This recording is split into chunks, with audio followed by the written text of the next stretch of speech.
नमस्कार प्रिय भक्तगणों, स्वागत है आपका अपने YouTube चैनल पर। प्रिय भक्तगणों, आज हम श्री बृहस्पतिवार व्रत कथा का श्रवण करेंगे। भारतवर्ष में एक प्रतापी और दानी राजा राज्य करता था। वह नित्य गरीबों और ब्राह्मणों की सहायता करता था। यह बात उसकी रानी को अच्छी नहीं लगती थी। वह ना ही गरीबों को दान देती, ना ही भगवान का पूजन करती थी और राजा को भी दान देने से मना किया करती थी। एक दिन राजा शिकार खेलने वन को गए हुए थे, तो रानी महल में अकेली थी। उसी समय बृहस्पति देव साधु वेश में राजा के महल में भिक्षा के लिए गए और भिक्षा मांगी। रानी ने भिक्षा देने से इनकार किया और कहा, हे साधु महाराज, मैं तो दान पुण्य से तंग आ गई हूँ। मेरा पति सारा धन लुटाता रहता है। मेरी इच्छा है कि हमारा धन नष्ट हो जाए, फिर ना रहेगा बांस, ना बजेगी बांसुरी। साधु ने कहा, देवी, तुम तो बड़ी विचित्र हो। धन संतान तो सभी चाहते हैं। पुत्र और लक्ष्मी तो पापी के घर भी होने चाहिए। यदि तुम्हारे पास अधिक धन है तो भूखों को भोजन दो, प्यासों के लिए प्याऊ बनवाओ, मुसाफिरों के लिए धर्मशालाएं खुलवाओ। जो निर्धन अपनी कुंवारी कन्याओं का विवाह नहीं कर सकते, उनका विवाह करा दो। ऐसे और कई काम हैं जिनके करने से तुम्हारा यश लोक परलोक में फैलेगा। परंतु रानी पर उपदेश का कोई प्रभाव ना पड़ा। वह बोली, महाराज, आप मुझे कुछ ना समझाएं। मैं ऐसा धन नहीं चाहती जो हर जगह बांटती फिरूं। साधु ने उत्तर दिया, यदि तुम्हारी ऐसी इच्छा है तो तथास्तु। तुम ऐसा करना कि बृहस्पतिवार को घर लीपकर पीली मिट्टी से अपना सिर धोकर स्नान करना, भट्टी चढ़ाकर कपड़े धोना। ऐसा करने से आपका सारा धन नष्ट हो जाएगा।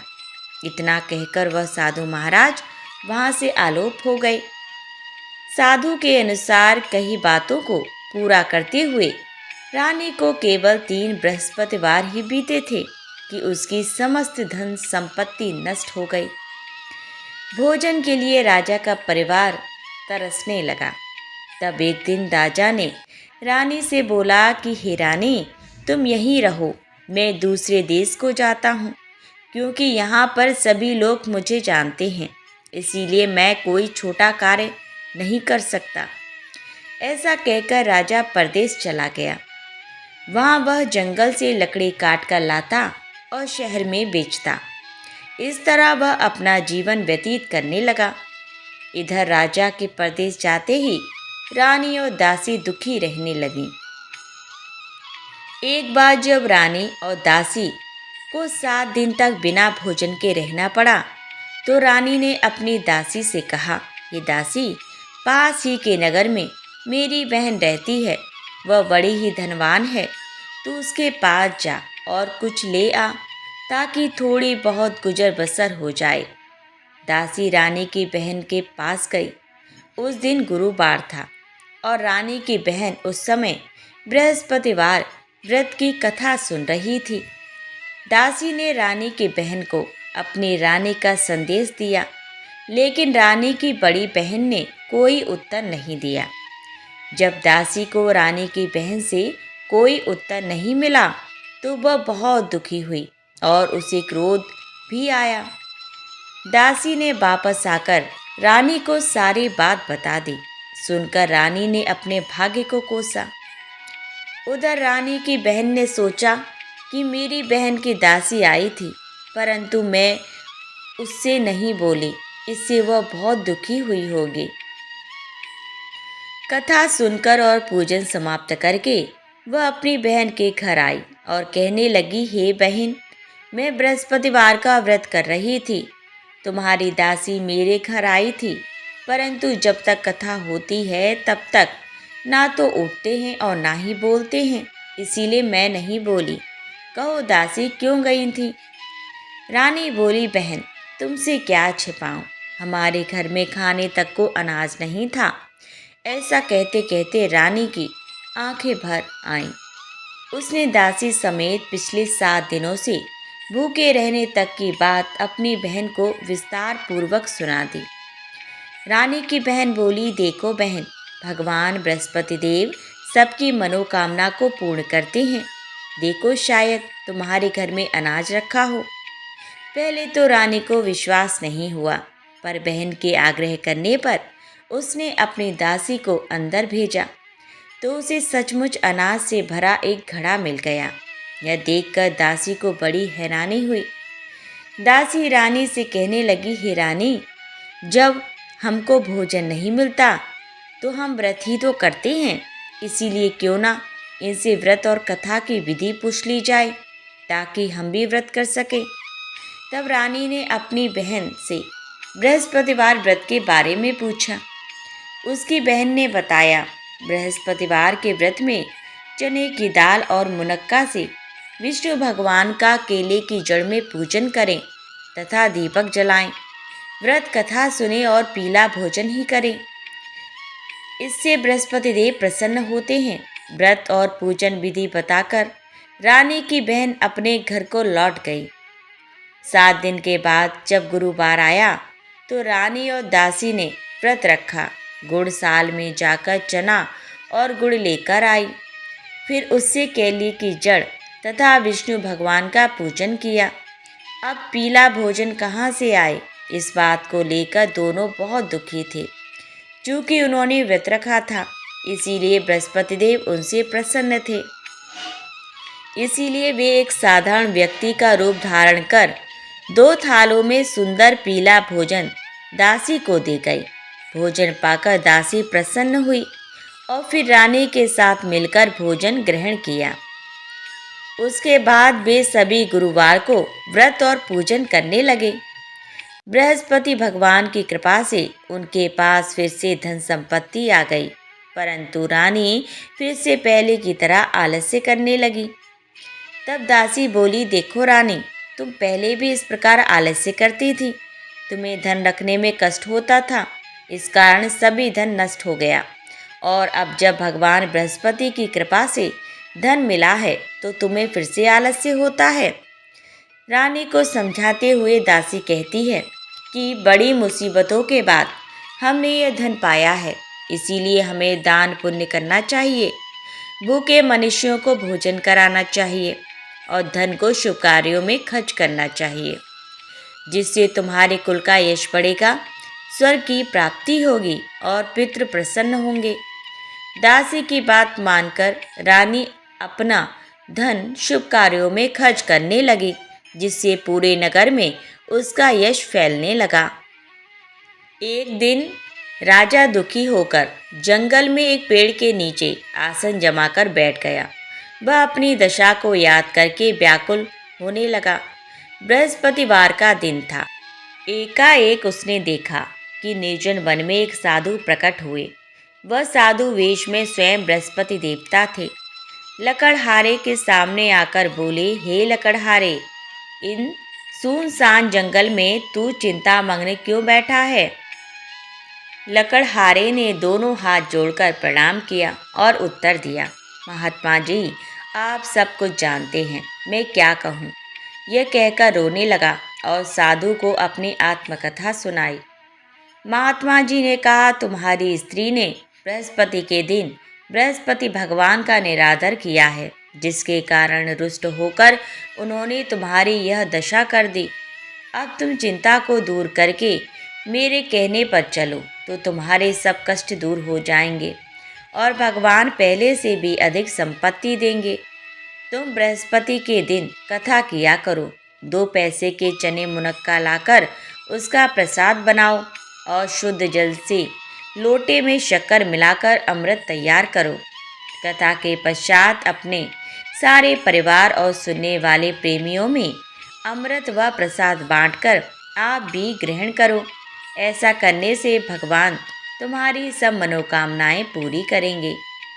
साधु के ऐसे वचन सुनकर लकड़हारा बोला, हे प्रभु, मुझे लकड़ी बेचकर इतना पैसा नहीं मिलता जिससे भोजन के उपरांत कुछ बचा सकूं। मैंने रात्रि में अपनी स्त्री को व्याकुल देखा है। मेरे पास कुछ भी नहीं जिससे मैं उसकी खबर मंगा सकूं। साधु ने कहा, हे लकड़हारे, तुम किसी बात की चिंता मत करो। बृहस्पति के दिन तुम रोजाना की तरह लकड़ियाँ लेकर शहर को जाओ। तुमको रोज से दुगना धन प्राप्त होगा, जिससे तुम भली भांति भोजन कर लोगे तथा बृहस्पति देव की पूजा का सामान भी आ जाएगा। इतना कहकर साधु अंतर ध्यान हो गए। धीरे धीरे समय व्यतीत होने पर फिर वही बृहस्पतिवार का दिन आया। लकड़हारा जंगल से लकड़ी काटकर किसी शहर में बेचने गया। उसे उस दिन और दिन से अधिक पैसा मिला। राजा ने चना गुड़ आदि लाकर गुरुवार का व्रत किया। उस दिन से उसके सभी क्लेश दूर हुए। परंतु जब दोबारा गुरुवार का दिन आया तो बृहस्पतिवार का व्रत करना भूल गया। इस कारण बृहस्पति भगवान नाराज हो गए। उस दिन उस नगर के राजा ने विशाल यज्ञ का आयोजन किया तथा शहर में यह घोषणा करा दी कि कोई भी मनुष्य अपने घर में भोजन ना बनवावे, ना आग जलावे। समस्त जनता मेरे यहाँ भोजन करने आवे। इस आज्ञा को जो ना मानेगा उसे फांसी की सजा दी जाएगी। इस तरह की घोषणा संपूर्ण नगर में करवा दी गई। राजा की आज्ञा अनुसार शहर के सभी लोग भोजन करने गए, लेकिन लकड़हारा कुछ देर से पहुंचा। इसीलिए राजा उसको अपने साथ घर लिवा ले गए और ले जाकर भोजन करा रहे थे तो रानी की दृष्टि उस खूंटी पर पड़ी जिस पर उसका हार लटका हुआ था। वह वहां पर दिखाई नहीं दिया। रानी ने निश्चय किया कि मेरा हार इस मनुष्य ने चुरा लिया है। उसी समय सिपाहियों को बुलाकर उसको कारागार में डलवा दिया। जब लकड़हारा कारागार में पड़ गया और बहुत दुखी होकर विचार करने लगा कि न जाने कौन से पूर्व जन्म के कर्म से मुझे यह दुख प्राप्त हुआ है, और उसी साधु को याद करने लगा जो कि जंगल में मिला था। उसी समय तत्काल बृहस्पति देव साधु के रूप में प्रकट हुए और उसकी दशा को देखकर कहने लगे, अरे मूर्ख, तूने बृहस्पति देव की कथा नहीं करी, इस कारण तुझे दुख प्राप्त हुआ है। अब चिंता मत कर। बृहस्पतिवार के दिन कारागार के दरवाजे पर 4 पैसे पड़े मिलेंगे। उनसे तू बृहस्पति देव की पूजा करना, तेरे सभी कष्ट दूर हो जाएंगे। बृहस्पति के दिन उसे 4 पैसे मिले। लकड़हारे ने कथा कही। उस रात्रि को बृहस्पति देव ने उस नगर के राजा को स्वप्न में कहा, हे राजा, तुमने जिस आदमी को कारागार में बंद कर दिया है वह निर्दोष है, वह राजा है, उसे छोड़ देना। रानी का हार उसी खूंटी पर लटका है। अगर तू ऐसा नहीं करेगा तो मैं तेरे राज्य को नष्ट कर दूंगा। इस तरह रात्रि के स्वप्न को देखकर राजा प्रातःकाल उठा और खूंटी पर हार देखकर लकड़हारे को बुलाकर क्षमा मांगी तथा लकड़हारे को योग्य सुंदर वस्त्र आभूषण देकर विदा कर दिया। बृहस्पति देव की आज्ञा अनुसार लकड़हारा अपने नगर को चल दिया। राजा जब अपने नगर के निकट पहुंचा तो उसे बड़ा आश्चर्य हुआ। नगर में पहले से अधिक बाग, तालाब, कुएं तथा बहुत सी धर्मशाला, मंदिर आदि बन गई हैं। राजा ने पूछा, यह किसका बाग और धर्मशाला है? तब नगर के सब लोग कहने लगे, यह सब रानी और बांदी के हैं।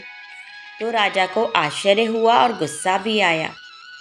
जब रानी ने यह खबर सुनी कि राजा आ रहे हैं तो उन्होंने बांदी से कहा कि हे दासी, देख, राजा हमको कितनी बुरी हालत में छोड़ गई थी। हमारी ऐसी हालत देखकर वह लौट न जाएं, इसीलिए तू दरवाजे पर खड़ी हो जा। आज्ञा अनुसार दासी दरवाजे पर खड़ी हो गई। राजा आए तो उन्हें अपने साथ लिवा लाई। तब राजा ने क्रोध करके अपनी रानी से पूछा कि यह धन तुम्हें कैसे प्राप्त हुआ है? तब उन्होंने कहा, हमें यह सब धन बृहस्पति देव के इस व्रत के प्रभाव से प्राप्त हुआ है।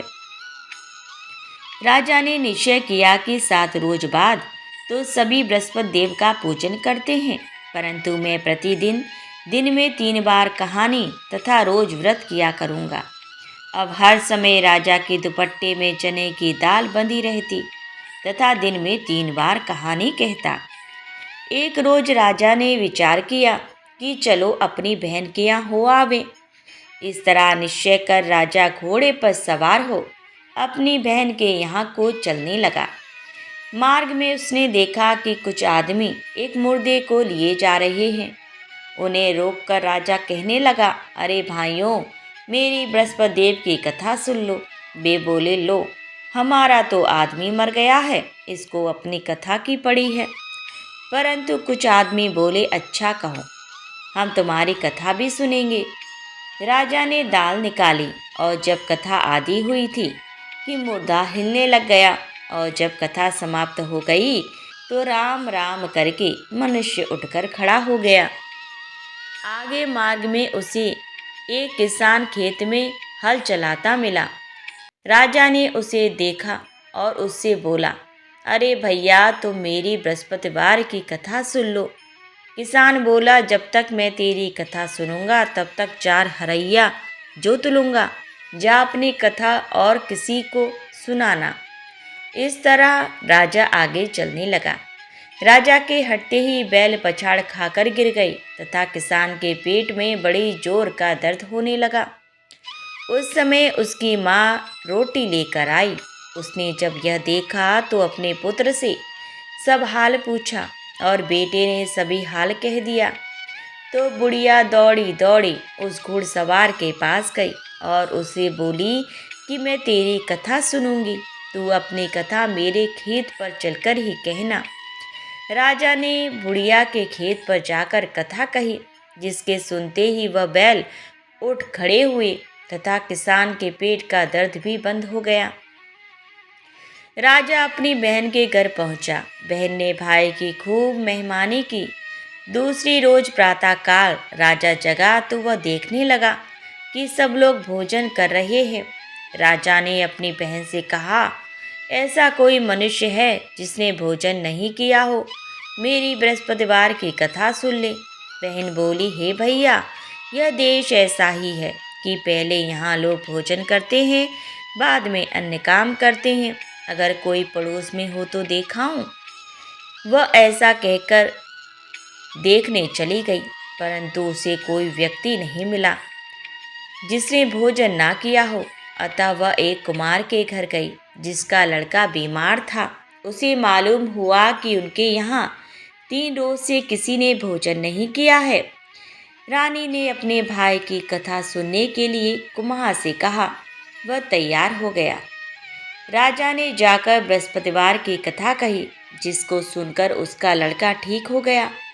अब तो राजा की प्रशंसा होने लगी। एक रोज राजा ने अपनी बहन से कहा कि हे बहन, हम अपने घर को जाएंगे, तुम भी तैयार हो जाओ। राजा की बहन ने अपनी सास से कहा। सास ने कहा, हाँ चली जा, परंतु अपने लड़कों को मत ले जाना, क्योंकि तेरे भाई की कोई औलाद नहीं है। बहन ने अपने भैया से कहा, हे भैया, मैं तो चलूँगी, पर कोई बालक न जाएगा। राजा बोला, जब कोई बालक नहीं चलेगा तब तू ही क्या करेगी। बड़े दुखी मन से राजा अपने नगर को लौट आया। राजा ने अपनी रानी से कहा, हम निर्वंशी हैं, हमारा मुंह देखने का धर्म नहीं है और कुछ भोजन आदि नहीं किया।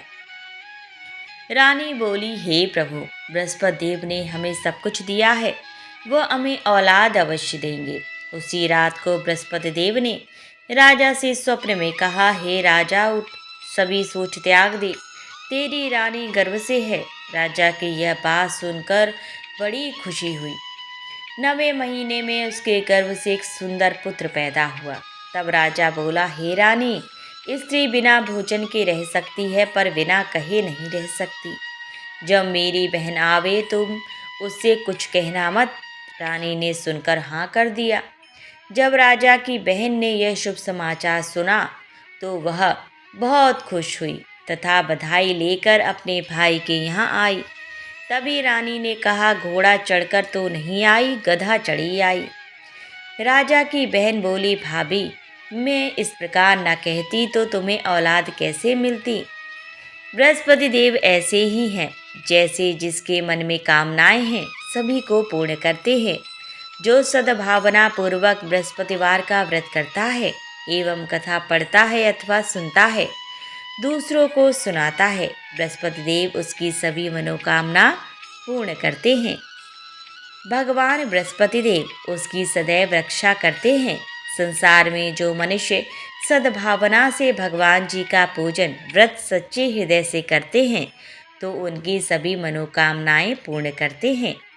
जैसी सच्ची भावना से रानी और राजा ने उनकी कथा का गुणगान किया तो उनकी सभी इच्छाएं बृहस्पति देव जी ने पूर्ण की थी। इसीलिए पूर्ण कथा सुनने के बाद प्रसाद लेकर जाना चाहिए। हृदय से उनका मनन करते हुए जयकारा बोलना चाहिए। बोलो बृहस्पति देव की जय, भगवान विष्णु की जय। प्रिय भक्तगणों, आज की कथा यहीं संपन्न होती है। यदि आपको हमारी यह वीडियो पसंद आई है तो प्लीज़ हमारी वीडियो को लाइक ज़रूर करें और यदि इसी प्रकार की और वीडियो भविष्य में देखना चाहते हैं तो हमारे चैनल को सब्सक्राइब अवश्य कर लें। पूरा वीडियो वॉच करने के लिए धन्यवाद।